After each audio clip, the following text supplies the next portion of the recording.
to the North Coast now. We're going to take a look at the Moche during the intermediate period. They are often referred to as the Lords of the North Coast. They have a shared culture that can be found in the individual river valleys, and this is the region essentially of the Moche. You can see it's in the north as opposed to Nazca being in the south. That also should suggest to you that the Moche basically is in the territory of coastal Chavin, and I think that's important to understanding some of the elements of their style or symbolism. It's here on the dry north coast that the Moche are going to create elaborate canal systems to sustain their agriculture and assist with irrigation. It is going to require that everyone work together, and it does also suggest that there is an elite portion of the society, and we are going to be referring to those folks as the lords, which just basically means the elite. We do not think that this was a state. The textbook is suggesting that, but I think new scholarship is leading us in the direction of seeing Moche as separate groups of people with individual lords or rulers in the individual river valleys, but all of them sharing a unique culture that qualifies as Moche. Moche's style is incredibly popular with Western audiences, partly because of its incredible naturalism, but also because of the narratives. Moche images tend to tell a story. Their individual figures seem to be players within stories, so it is tempting always to interpret the images that Moche gives us. These images also are typical of the North Coast. They tend to be very three-dimensional in form. And I think you can see that in the sample ceramic vessel that is over on the right side of my slide. There's a tendency in the North to love three-dimensional form, to love modeling, to love sculpture, and to think in three-dimensional terms, particularly when we compare the North Coast to the South Coast. Think Nazca. Even though there are sculptural forms on Nazca vessels, the artists in the South tend to favor the surface of the ceramic ware for purposes of painting and think in greater two-dimensional terms. The narratives of Moche are being decoded, and they are being decoded through an amazing archaeological work that has taken place in, I'm going to say, the last 20 plus or minus years. It is in that way that archaeologists digging and excavating have managed to uncover several, I'm going to say at least 3 major ones, major archaeological digs that revealed unlooted tombs. And in examining those, the archaeologists have been able to show that the ceramics appear, in fact, to depict actual rituals which took place among the Moche. And all of this information is giving us a greater opportunity to be able to interpret those ceramics and perhaps the rituals and the stories of the Moche. There are thousands of ceramic vessels that survive from the Moche culture. There is no written record, and we're getting used to this with the New World, no written record. But for the Moche, they actually have given us sculpted images of the rituals, as well as painted fine line depictions of the rituals that they engaged in, and perhaps also some of the myths and religious beliefs that were important to the Moche. It is then through looking at the ceramics that we get an in to investigating Moche culture. These thousands and thousands of vessels, you might be wondering, well, how did they manage to produce so many? The answer is that they made these depictions using press molds. And I have a sample in the upper left for you to get a chance to look at this. That does mean mass production, but I don't want you to make that diminish the creative skills of the Moche, because with every press mold we had to have an artist who created the original design and made it in three-dimensional form as a part of the mold.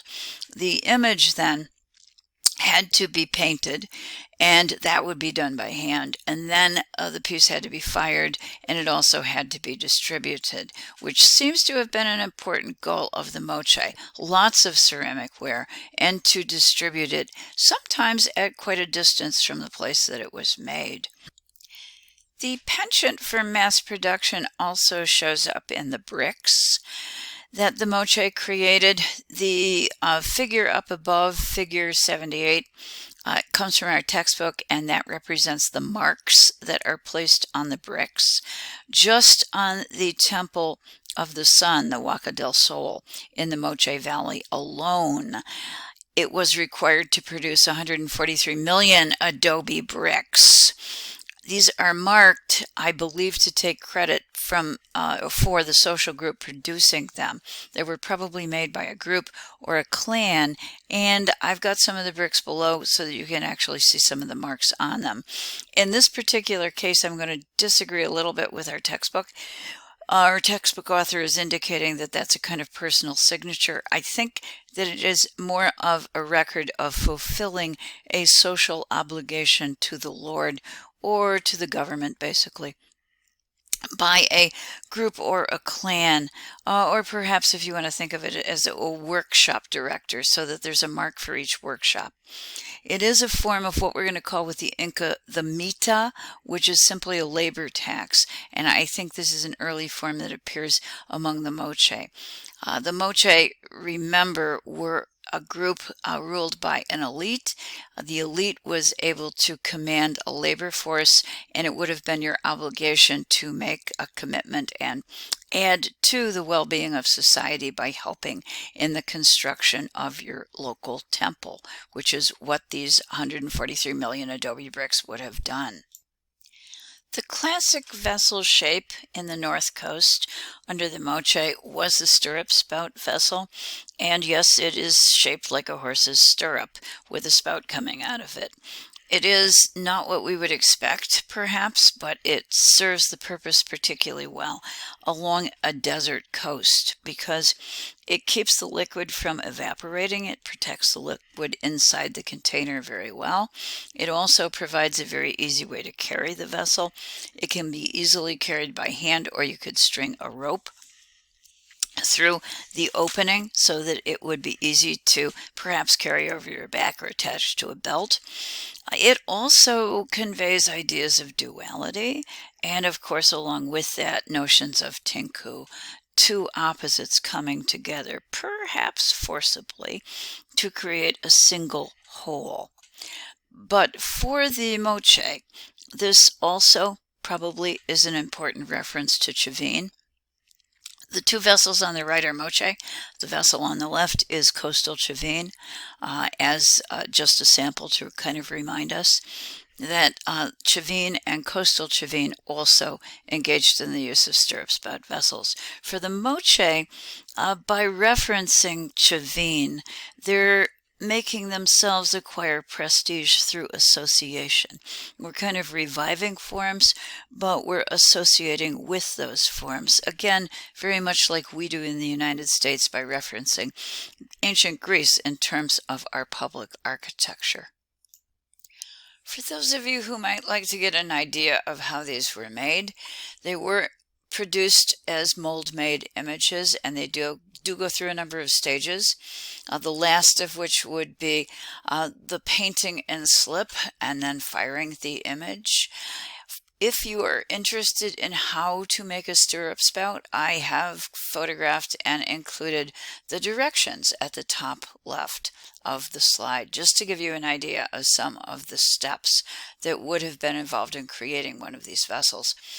It was standardized, and that's one of the features of Moche creations in general, but at the same time, it was also creative. The portrait heads that we're going to be looking at are the best in the New World. The Moche are famous for these, and I would like you to be thinking of these as sculpture rather than as ceramics, because the head of the individual is fully three-dimensional, And in fact, people do argue that these are true portraits. They may be true portraits, but they nevertheless remain relatively generalized. Most of these are stirrup spout vessels, and all of them are males, and they generally have headdresses which attest to the rank of the individuals. We can, in some rare cases, actually trace the same person over his lifetime, seeing him early in life as a young man. We actually watch him age, and then at the end of his life, in some cases, we can also find depictions of him as a bound prisoner, which gives us a little bit of an idea that these vessels trace a Moche lord who is warrior at the same time over his successful career on the battlefield, at the end of which, when we believe he loses in battle, he does in fact become a sacrificial victim. Around 95% of the portrait vessels that the Moche produced were actually looted, which means that we don't have an archaeological context for them. But we can tell from looking at them that they appear to have been used. What that suggests is that the individual depicted, at least that's what we're thinking right now, had them made and distributed, and the people in the Moche community, both near and far, appear to have actually used these, and as they did, they'd be reminded of the prominence of the Moche lord who paid for the creation of these objects, perhaps promoting his own reputation. I guess you could say it's a little bit like wearing a t-shirt with a logo on it. You use it every time you pick up the t-shirt. You think of the team or the product that is emblazoned on the t-shirt that you're wearing.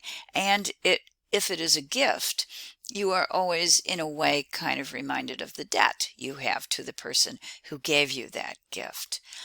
The image that we're looking at right now is certainly the most famous of all of the portrait heads that are produced in Peru. And I do think you can argue that it characterizes the sitter. He's vigorous, he's shown in his prime, and he is also depicted as incredibly proud and confident and certain of himself. We can tell that he is a member of the elite. He's wearing ear spools. Back in the day, those could have been wooden. The elite could also have had gold, and it is unfortunate all of the wooden spools have decayed. We do, however, have remaining gold objects, which give us an idea of what these earrings actually look like. He also is wearing an elaborate headband. There is first a turban underneath a kind of wreath-like decoration. So this thing right here is the wreath-like part, and this is set upon a turban that is tied on the head of our Lord. Let's just look at how that works. This is another portrait head coming from Moche that makes it easy to see the creation of the top of these vessels. Many of them come without the wreath that sits on the head of our Lord we started with. This is one of them, and if we go to the back of it, we can see that it's actually painted in slip to suggest that it's tied, so that we have essentially the hanging portions of the knot that comes down on the back of our figure. The vessel that we happen to be looking at right now, again, a pretty impressively crafted depiction of an individual. It is subject to cloud firing. You're going to see a darkening of the face. This is irregular and unplanned blackened areas where the oxygen is not flowing equally in the firing chamber, so the pot is produced with an uneven black surface. I don't think it detracts that much from the ability to appreciate this object as a work of art, however. Okay, over that turban, a wreath is sometimes placed, and that's again what we're looking at here with some birdies. We've actually excavated one that has survived, and it's made out of perishable materials, reeds basically, but it adds an additional layer of status to the Moche Lord who is depicted. Some of these figures additionally will have face painting, which helps to differentiate them and I think to increase their status also.